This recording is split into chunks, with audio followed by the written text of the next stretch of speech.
બળેવ નિમિત્તે ભરૂચ જિલ્લા ગાયત્રી પરિવાર દ્વારા મુક્તિનગર ગાયત્રી શક્તિપીઠ ખાતે યજ્ઞ પવિત્ર સંસ્કાર વિધિ સંપન્ન કરવામાં આવી। ભાઈ બહેનની પ્રીતના પર્વ રક્ષાબંધનની દર વર્ષની શ્રાવણી પૂનમે ઉજવવામાં આવે। શ્રાવણ સુદ પૂનમ એટલે રક્ષાબંધન પર્વ, તેને બળેવ તેમજ નાળિયેરી પૂનમ તરીકે પણ ઓળખવામાં આવે છે। બહેનો પોતાના ભાઈને રક્ષા એટલે કે રક્ષા સૂત્ર બાંધી રક્ષા કવચ પૂરું પાડે છે, એટલે જેટલું મહત્વ ભાઈ બહેનનું આ પર્વમાં વિશેષ મહત્વ છે, તેટલું જ યજ્ઞોપવિત બદલવાનું સંસ્કરણ કરવાનું પણ મહત્વ છે। અનેક જગ્યાએ યજ્ઞોપવિત એટલે કે જનોઈ ધારણ કરનાર પરિજનો માટે જનોઈ બદલવાનું સંસ્કરણ વિધિ થાય છે।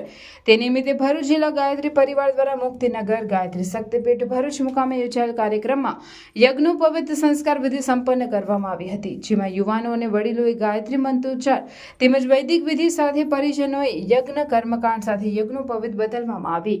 યજ્ઞોપવિત સંસ્કાર વિધિ ગાયત્રી પરિજન ચંપકભાઈ દ્વારા કરાવવામાં આવી હતી।